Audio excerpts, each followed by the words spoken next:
Tonight's on him. He wanted to celebrate properly. I'll take the check when you're ready. This should be worth watching. I can cover it if things get awkward. Go ahead. Everyone's waiting.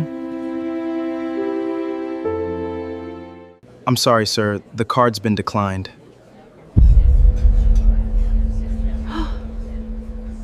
Declined. At his own dinner. I said this years ago. Ask me nicely, and I'll cover it. No. Then enjoy watching a real provider handle it. She had planned every detail of that evening, the guest list, the seating, even the moment she would force me to reach for a card she had already frozen. What she never planned for was my silence. I didn't defend myself. I didn't explain.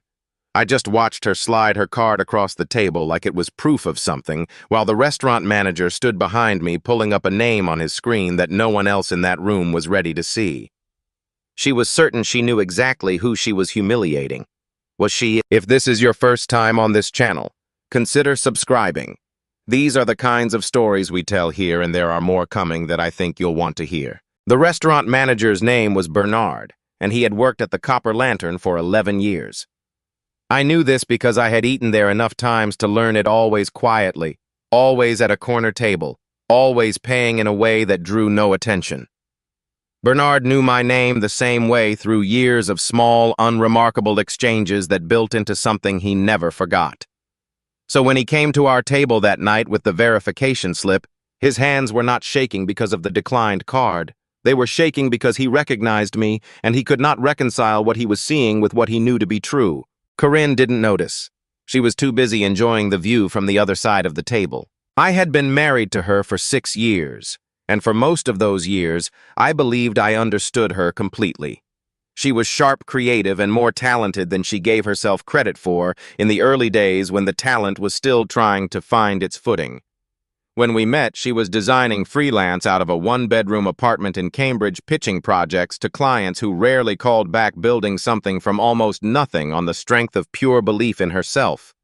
I admired that. I still do even now, which makes everything that followed harder to hold at once. I had never told her the full truth about what I do. That requires some explanation, and I won't pretend it doesn't. My grandfather, Everett Vance, raised me after my parents were gone in a house outside Portsmouth that smelled like cedar and machine oil. I was a man who believed that the most honest thing a person could carry was their direction, not their credentials. The compass he kept on his workbench, a worn brass instrument that had belonged to his own father, was the only inheritance I ever asked for. I used to watch him hold it flat in his palm, never gripped, letting the needle find its place without interference from the hand around it. He said the instrument only works if you trust it enough to stop correcting it. He built a modest investment firm over 40 years, and what he left behind when he died was not a company so much as a philosophy that money managed quietly and with discipline compounds into something that eventually becomes its own kind of silence. I took that foundation and built Larkspur Financial Group around it. The company now holds controlling interest in Harborstone Union Bank, along with a network of investment funds, insurance subsidiaries, and credit institutions that operate under names most people never connect back to me. This was not an accident. After watching several people close to my family reveal themselves to be interested in the architecture of the Vance estate rather than the people inside it, I made a decision. If I was ever going to build a life with someone, it would have to be built on something real first. So when I met Corinne, I told her I was an independent financial consultant, which was technically true in the way that saying an ocean is technically wet. I set up a joint household account, let her manage it, and let her believe that between the two of us, her salary was carrying more weight. The account was generous enough to cover everything comfortably. It was also a fraction of 1% of what I actually hold. I told myself this was protection. For her from the world that tends to crowd in around serious money. For us from the question of whether any of it was real. I told myself that when the time was right, when we had built enough of something between us, that the truth would land as a revelation instead of a foundation crack, I would tell her everything. The time never felt right. And somewhere in the 6 years between our beginning and that dinner at the Copper Lantern, The truth stopped being something I was waiting to share and became something I was watching her prove she didn't want. Avenue 9 Design had been on the edge of collapse about 2 years before Corinne's promotion. She didn't know how close. The firm's founder had overextended on 3 simultaneous contracts, and when one fell through, the debt structure started pulling the whole thing under. I had been watching the company's financials for months, not because I was monitoring Corinne, but because Larkspur's due diligence team flagged it as an acquisition candidate. When I saw Corinne's name attached to the most promising creative work in the firm's portfolio, I made a decision that I now recognize was probably wrong in its method, even if the intention was clean. I asked one of our subsidiary funds to step in, purchase the outstanding debt, and inject operating capital through a third-party advisory board.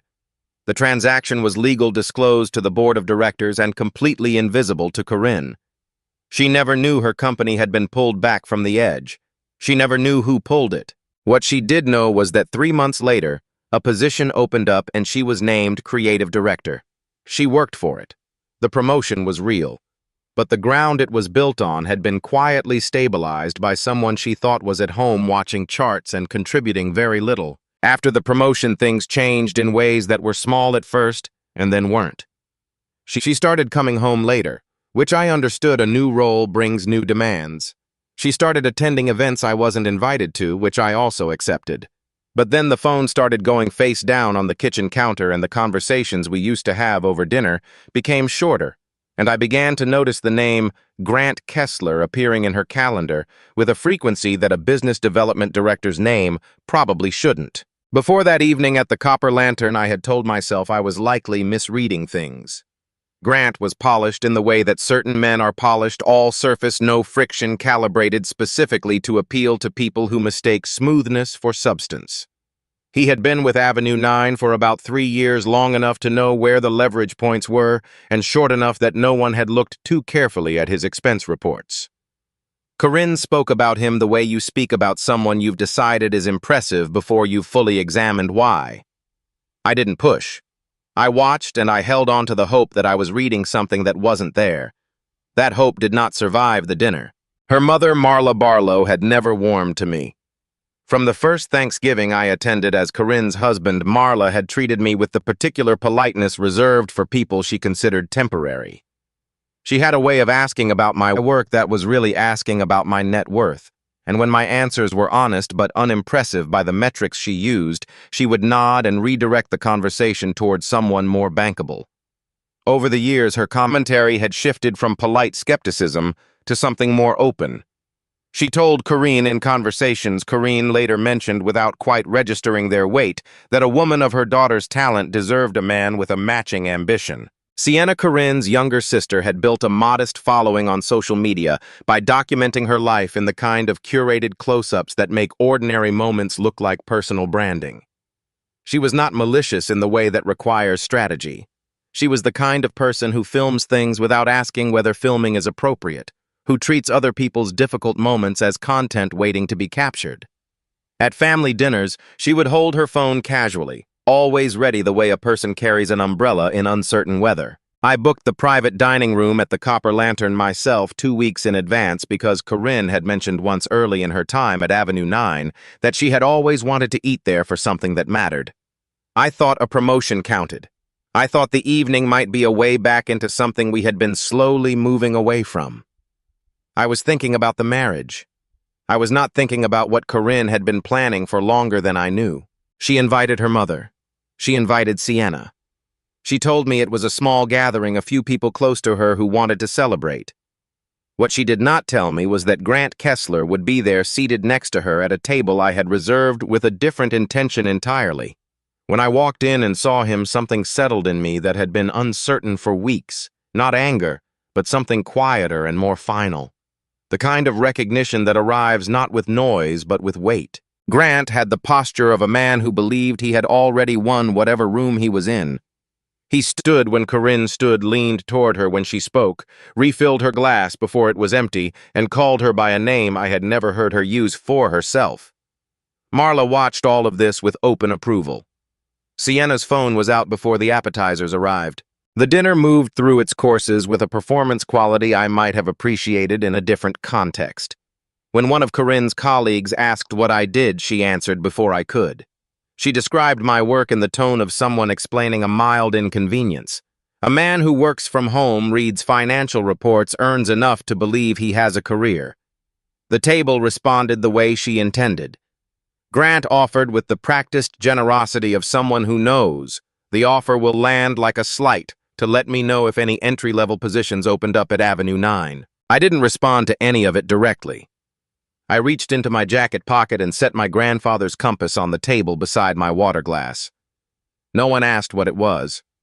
That was fine. When the check arrived, Corinne called across the table for me to handle it. Her voice carried the specific brightness of someone who knows something the room doesn't yet. I handed my card to the server without comment. The server returned a few minutes later, quiet and careful in the way people are when they're delivering news they didn't choose to carry. The card had been declined. What followed was a performance Corinne had clearly rehearsed. The theatrical surprise, the commentary about the account. The declaration that a man who couldn't cover a dinner check had no standing to have opinions about his wife's life. Marla laughed in the way that people laugh when they've been waiting for a punchline they helped write. Sienna brought the phone closer. Grant reached for his wallet with the unhurried ease of a man who understands that the real payment he's making isn't financial. Then Corinne asked me to apologize. She asked me to say in front of everyone she had chosen to seat at my table that I depended on her. She offered to unlock the card if I would first confirm what she had decided was true. I looked at her for a long moment. Not the way a man looks at someone he's angry at, but the way a man looks at someone he is trying very hard to still recognize. Then Bernard appeared. He came from the direction of the host station with the particular efficiency of someone who has decided that whatever he is about to do cannot wait. He did not bring a second card reader.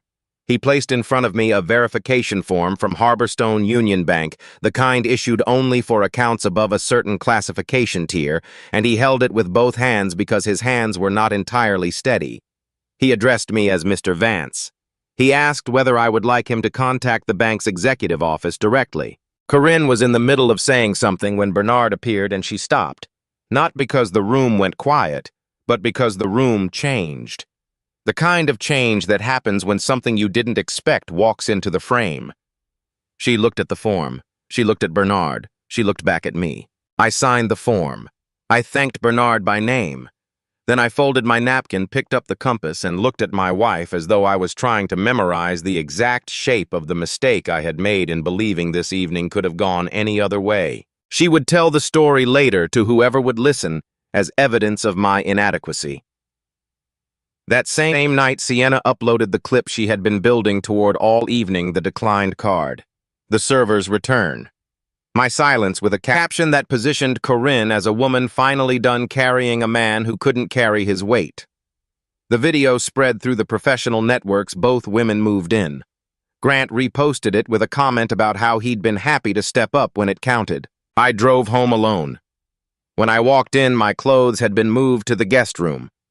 Marla was seated in the living room as though she had been appointed to receive me, and she told me with the courtesy of someone delivering good news that I should consider vacating the Beacon Hill property voluntarily before Corinne's attorneys made it a formal matter. She said this about a house that a Larkspur family trust had purchased and held for 7 years before Corinne and I ever signed a single document together. Grant arrived an hour later with a folder he described as work materials. He moved through the front hall of my house with the ease of someone who had crossed that threshold before and fully expected to cross it again. I went to the guest room. I set the compass on the windowsill and sat for a while in the dark. The words my grandfather used most often came back to me, not as comfort exactly, but as orientation, that other people can move the circumstances around a man, but they cannot move the direction he has chosen unless he lets them. In the morning, Corinne put a divorce filing on the kitchen table. She said that a man who had entered the marriage without status should leave it without claims. I read through the documents carefully. Then I called the board of Harborstone Union Bank and requested a special meeting. I asked that Corinne Vance Grant Kessler and the senior representatives of Avenue 9 Design be present. I said there were matters related to the firm's strategic financing arrangement that required formal review. I didn't explain further. I signed the acknowledgement of the divorce filing, set it beside the compass, and went to make coffee. The days between that morning and the Harborstone meeting were not difficult in the ways Corinne intended them to be. She froze. The household account completely changed the access code on the front door of the Beacon Hill house and called the dealership to flag my name on the vehicle registration so the car couldn't be serviced or transferred without her signature. She did all of this within 48 hours with the focused efficiency of someone executing a plan that had been sitting in a drawer for longer than the occasion required. I watched the sequence of it and understood that the dinner at the Copper Lantern had not been spontaneous. It had been a closing act, not an eruption. Her attorney filed a preliminary statement declaring that I had made no meaningful financial contribution to the marriage and that all significant assets accumulated during our 6 years together were the product of Corinne's income and professional effort. The filing asked that she retain the Beacon Hill property, all joint savings, and the full contents of the household account. It described me as a dependent spouse. It used that phrase more than once. Grant was moving more openly now. He called Corinne's cell phone in the evenings without the discretion he had maintained when he thought discretion was necessary. He had told her, from what I gathered through the attorney correspondence, that once the divorce was finalized, they could make their arrangement public and position themselves as co-leaders of a newly restructured Avenue 9. He was in a hurry. Men who are used to getting what they want through other people's leverage tend to move quickly once they think the leverage is secured. Meanwhile, the video Sienna had posted continued to circulate. By the third day after the dinner, it had been picked up by 2 separate accounts that aggregated content about gender and relationships, each framing it in exactly the terms Sienna had implied: a high-achieving woman finally unburdened from a man who couldn't meet her level. I became in these circles a kind of shorthand.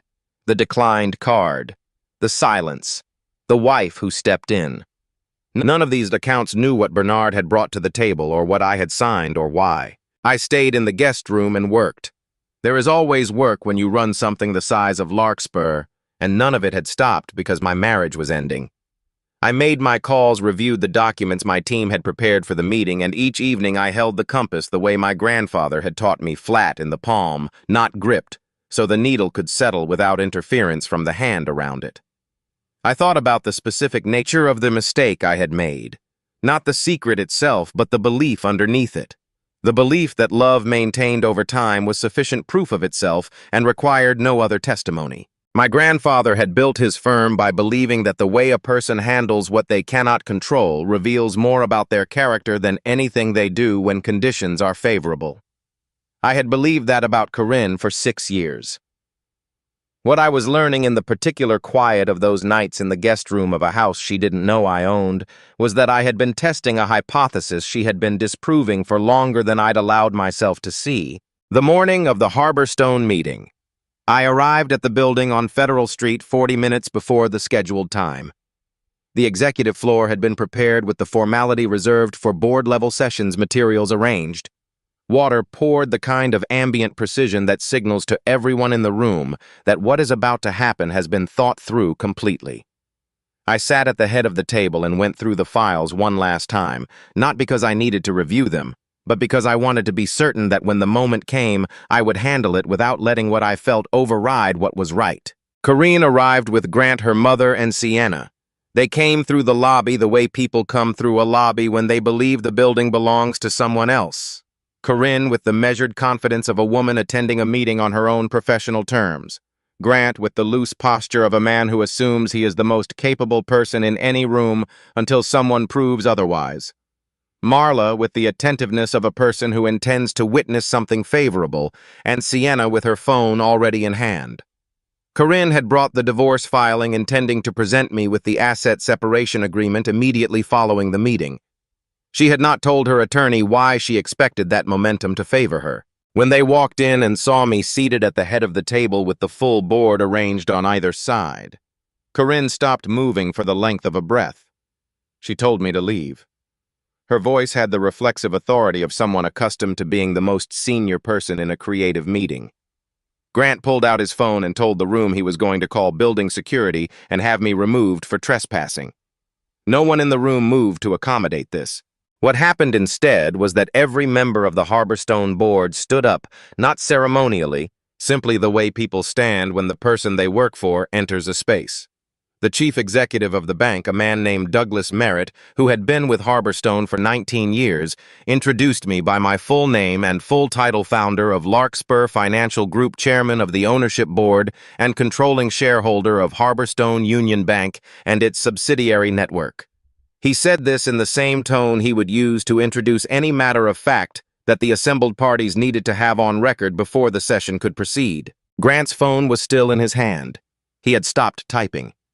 Sienna lowered her phone to her side. I don't think she made a decision to do it. I think her arm simply ran out of the certainty that had been holding it up. Marla's expression passed through several arrangements before settling into something I hadn't seen from her in 6 years, which was an absence of the particular condescension she had maintained toward me since the first Thanksgiving. She looked at the table. She looked at the board members. She looked at me. Corinne stood at the far end of the table and did what I think was genuinely the hardest thing she had done in a long time, which was nothing. She didn't speak. She didn't redirect. She stood with the divorce filing in her hand and looked at a room that had rearranged itself entirely around a man she had spent 6 years deciding was unremarkable, and she had to process all of it at once. What she had done at the restaurant, what she had filed with her attorney, what she had said to her mother and her colleagues and the strangers online who had watched her perform her certainty, and understand that every single piece of it had been constructed on a foundation she had never actually examined. I let that moment exist for as long as it needed to, not as punishment, because the people in that room deserved to have a clear understanding of the ground they were standing on before we moved to the next portion of the meeting. Then I asked Douglas to present the audit findings. The financial history of Avenue 9 came forward clearly and in sequence. The subsidiary fund that had purchased Avenue 9's distressed debt 2 years prior was identified along with the advisory board that had authorized the transaction and the terms under which the capital injection had been structured. The documents showed the chain of decision cleanly. They also showed without ambiguity that the firm's continued solvency, its office lease, its project budgets, the operating capital that had funded the expansion that led to Corinne's promotion had been sustained within a financial structure that originated with Larkspur. Corinne said I had deceived her. She said that my decision to withhold information about my assets had made it impossible for her to make informed choices, and that whatever she had done was a response to a marriage built on a lie. Grant took a different approach. He moved away from Corinne by degrees, small repositioning movements that he probably thought were subtle, and told the board that his relationship with the creative director of Avenue 9 had been entirely professional. He said the word professional twice. The audit continued. What the independent review team had found in Grant's expense records was not complicated. Vendor contracts routed through companies connected to people in his personal network. Invoices marked up beyond market rate, and a portion of the difference returned to him through arrangements that had been papered just carefully enough to survive a cursory review and not carefully enough to survive a thorough one. Several of the expenditures that had passed through the approval chain bore Corinne's sign-off attached to line items that any director paying close attention would have questioned. Grant had not only been conducting an affair with Corinne, he had been using her position to extract money from a company that my capital had kept alive. Corinne said she hadn't known. Looking at the documents, I believed this was at least partially true. She hadn't known because Grant had given her no reason to look closely. But not knowing was not the same as not being accountable for what had been authorized in her name, and the board's independent counsel was clear on this point. Grant went very still. I held the files in front of me through all of this and did not look at him directly. What I felt was not satisfaction. It was closer to grief, the specific grief of watching something confirm what you had hoped wasn't true. I had not planned to be in a room watching this unfold as testimony. I had planned to be having a different kind of conversation entirely, one about direction and honesty, and what a marriage could look like when both people in it chose to show up as themselves. That conversation was no longer available. I asked Douglas to step out with the board while I spoke to Corinne alone. Marla and Sienna moved toward the door without being asked. Grant stood as though he wasn't sure whether the instruction included him. I looked at him directly, for the first time since he had threatened to have me removed from my own building. said his name once quietly and gestured toward the door. He left. I placed 3 folders on the table in front of Corinne. The first contained the property records for the Beacon Hill house, the trust documentation, the acquisition date, the chain of title that made clear the property had never been part of the marital estate in the way her attorney had assumed. She could not remove me from a house that had been held in a Vance family trust before she and I had ever signed anything together. The second folder held a consolidated summary of the financial contributions that had moved through Larkspur-connected structures into the household, into Avenue 9, and into the life she had built over 6 years. It was presented not as a demand, but as information she deserved to have. The third folder was a revised divorce agreement, generous, giving her everything she had legally accumulated under her own name and her share of the marital assets as defined by Massachusetts law. I had not used the prenuptial framework to minimize her claim. I was not interested in making her leave with nothing. Corinne looked at the 3 folders for a long time. Then she looked at me with an expression I hadn't seen from her since the early years, uncertain and young in the way that people become young again when the structure they've been standing on gives way. She said that things could have been different. She said that if she had known what I was, what I had been carrying alongside her, she would have made different choices. She asked me to consider stopping the divorce. I listened to all of it. And then I asked her one question. I asked whether she would be sitting across from me right now asking to begin again if I were still the man she had believed me to be when she froze my card at the Copper Lantern, the man she had publicly called a burden, the man she had asked to beg her for access to his own money in front of her mother, her sister, and the person she had been seeing behind my back. She didn't answer. The absence of an answer was the most honest thing she had offered me in longer than I could accurately calculate. I signed the divorce filing. I placed it in the center of the table, set the compass on top of it so it wouldn't move, and stood up. Then I picked up the compass, slid it into my jacket pocket, and walked out. I walked out of the Harborstone conference room and took the elevator down to the lobby alone. The calls started before I reached my car. Marla called 3 times within the first hour. Her voicemails moved through registers. The first was measured and dignified. The second was warmer and began with the word sweetheart, which she had never used with me in 6 years of family dinners. The third dropped the performance entirely and was simply a woman asking to be given an opportunity to explain herself. I didn't call back. There was nothing she could explain that would revise what I had watched her perform at the Copper Lantern, and I was not interested in processing her apology on her timeline. Sienna deleted the video that same afternoon. She posted a brief statement in its place describing herself as someone who had been manipulated by circumstances. She didn't fully understand the kind of language people use when they want credit for accountability without accepting any of its weight. The original video had already been downloaded and re-uploaded by enough secondary accounts that the deletion changed nothing materially. What it did change was the framing. Now, when people searched her name alongside the video, what they found first was the deletion and the statement, which drew more attention to both than either would have received on their own. The audience that had originally watched the clip to laugh at a man who couldn't pay his check was now watching it to examine the woman who had filmed it. The comments were not kind. Sienna had built her following on the premise that she controlled her own story. What she discovered in the days after the Harborstone meeting was that once you make someone else's private moment into your content, you no longer control where the story goes. She didn't lose her account or face any legal consequence. But she lost the one thing that mattered most to someone who lives the way she did.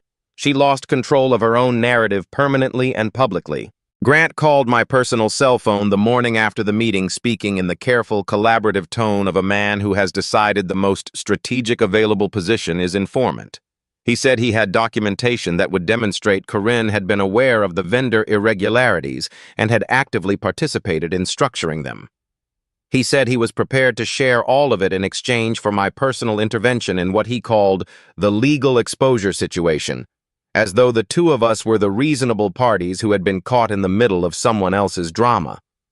I told him the audit team was independent of me, that I had no authority to offer him any arrangement, and that if he had documentation relevant to the investigation, he should provide it through the proper channel.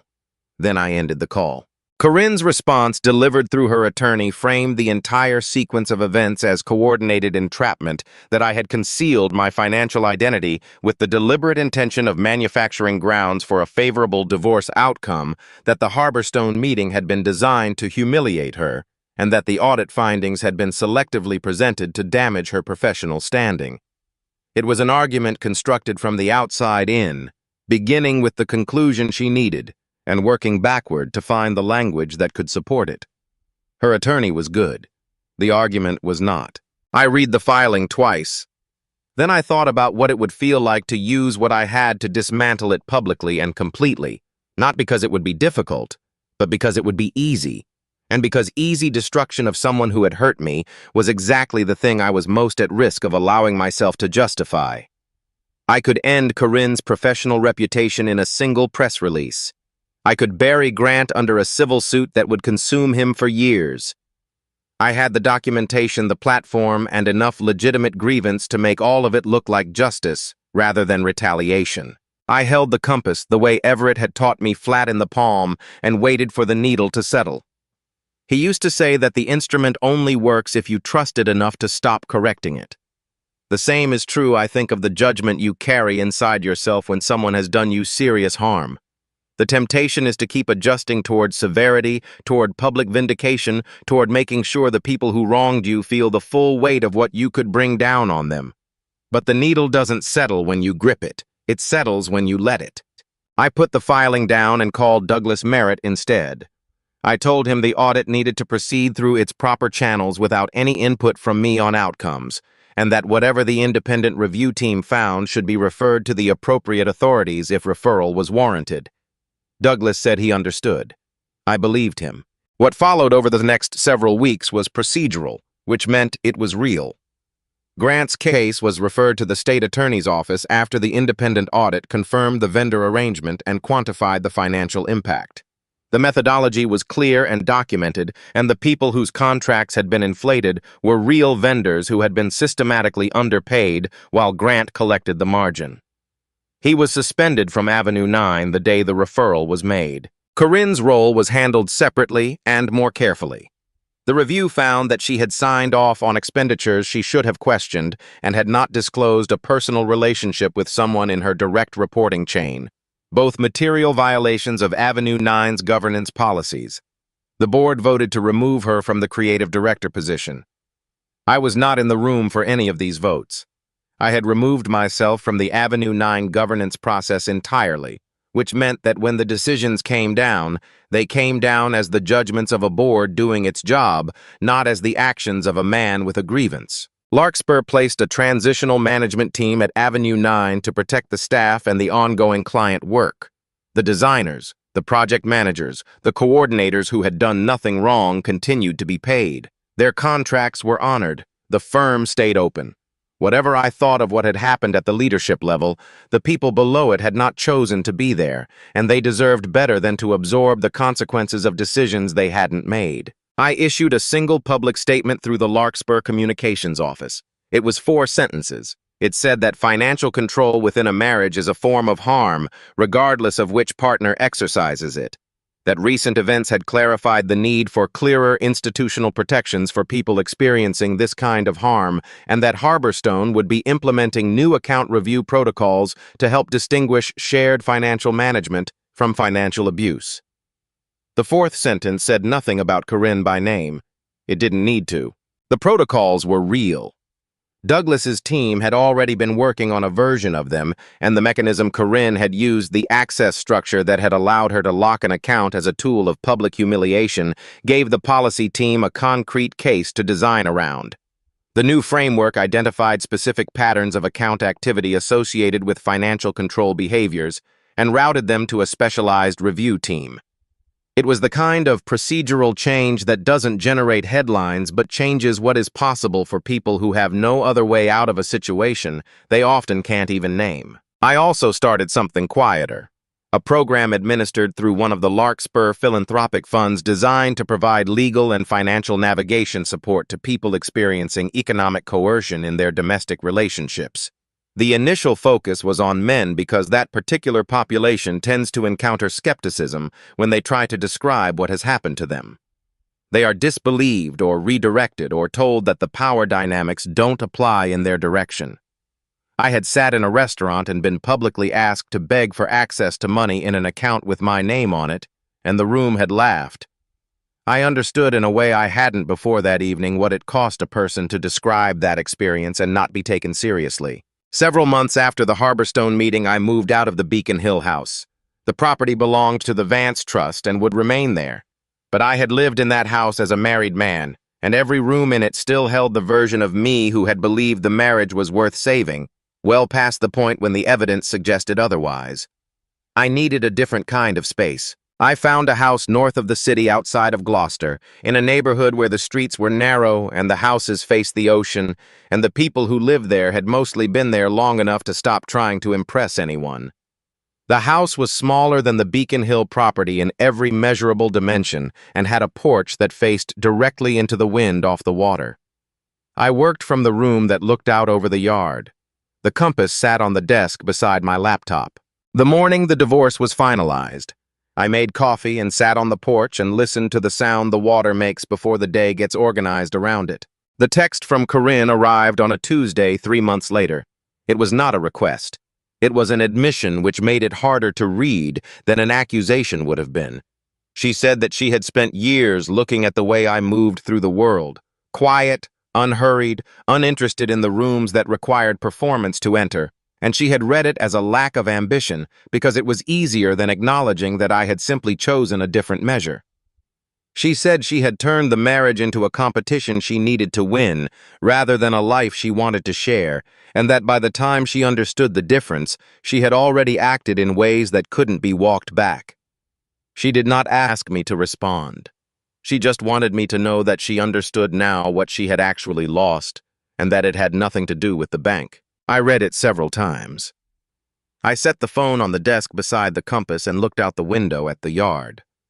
I thought about what I would have felt if I had received that message a year earlier in the middle of the doubt and the waiting when I was still hoping the person I had married was going to show up in a way that confirmed she had been there all along. I think I would have called her back. I think I would have tried again knowing what it would cost. But the version of me that would have made that call had been replaced gradually and then completely by a version that had learned the difference between holding on to someone and holding on to the idea of who they might have been. Those are not the same thing. I did not reply to Corinne's message. I left the phone where it was, picked up the compass and turned it flat in my palm until the needle found its place and held there steady and certain, pointing towards something I had learned to trust. What she had frozen that night at the Copper Lantern was a card. A single card attached to a household account she had managed for 6 years and never looked at closely enough to understand. She had held it up as evidence of everything she believed about me, and she had been wrong about all of it. But the thing she had actually lost the person who had sat beside her in a 1-bedroom apartment in Cambridge and told her that her work was worth believing in, who had found a way to keep her company alive without needing her to know it, who had booked a private room at a restaurant she had always wanted to visit because he thought the evening might be the beginning of something that person had not been in any account she could access or any asset she could freeze. She had been certain that night that she knew exactly who she was humiliating. That certainty was the most expensive mistake she ever made. If this story stayed with you, maybe it's because you've seen something like it. A relationship where someone's quiet strength was mistaken for weakness, or where respect only arrived after power was revealed. Those of us who believe that love should exist before the proof of status, we know how rare that is and how much it costs when it's missing. If that resonates with you, this channel is where those stories live. Subscribe and we'll keep telling them together.